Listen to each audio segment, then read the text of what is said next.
इतने निर्दयी भी न बनो सरकार। लगभग रोज होती किसानों की मौत से भी आपका दिल नहीं पसीज रहा। ऐसी भी क्या जिद है जो हिंदुस्तान के लोगों का पेट भरने वाले अन्नदाताओं की बात नहीं सुन रही सरकार। मैं फिर इस देश के किसानों और नागरिकों से अनुरोध करता हूँ, ये लड़ाई सिर्फ दिल्ली की सीमाओं में बैठे उन किसानों की नहीं है और न ही किसी राजनीतिक पार्टी की है, बल्कि ये लड़ाई किसान और खेती के अस्तित्व की लड़ाई है। ये लड़ाई आम नागरिकों के पेट और जेब सुरक्षित रखने की लड़ाई है। सोच लीजिए, जब खेत निजी हाथों में चले जाएंगे तो बेतहाशा महंगाई बढ़ेगी, तब निश्चित रूप से आपकी जेब पर डाका पड़ने वाला है। आज हम इन मासूम किसानों की मौत पर चुप रह गए तो कल ये लोग आपको इसी तरह मरने के लिए छोड़ देंगे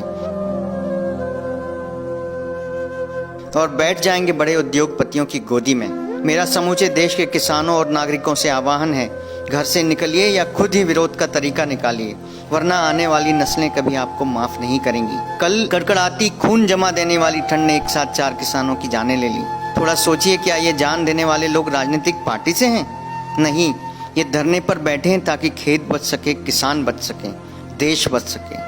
सरकार की यह असंवेदनशीलता उन जवानों पर क्या असर डाल रही होगी जो देश की सरहद पर देश की सुरक्षा और उसकी आन बान शान बनाए रखने के लिए अपनी जान हथेली पर रखकर बैठे हैं, और इसी देश में रहने वाले उनके परिजन अपने अधिकारों के लिए देश की सरकार से भीख मांग रहे हैं, अपने प्राणों को गंवा रहे हैं। क्या उनका मनोबल टूट नहीं रहा होगा या उनका खून खौल नहीं रहा होगा कि देश की सत्ता इतनी निर्दयी हो गई है कि उनके परिजनों के जान माल की रक्षा नहीं कर पा रही?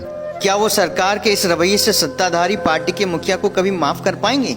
जिद छोड़िए मोदी जी, और उद्योगपतियों की नहीं, किसानों की सुनिए। उनकी समस्याओं का हल निकालिए और भगवान के लिए रोज हो रही किसानों की दर्दनाक मौतों के सिलसिले को रोक लीजिए।